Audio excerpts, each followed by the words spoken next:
happy holidays. Your girl is done meal prepping for the week. For my juice this week, I have spinach, pineapple, peaches, strawberries, honey, ginger. Then I made oatmeal with cinnamon, sugar, and then I'll slice a banana on top of it each day.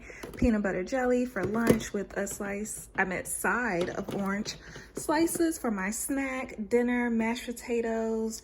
I made some home fries. I'll probably I don't know. We'll see what happens with that.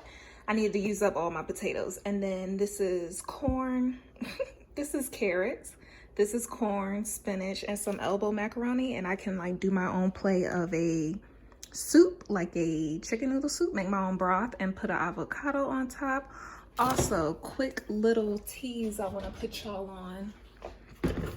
Buying regular orange juice and adding ginger and turmeric. There's other brands that does this, but the brand I like was on sale for $6.49 this week, and I just could not imagine spending that money. So guess what? I bought regular orange juice. It's non-GMO.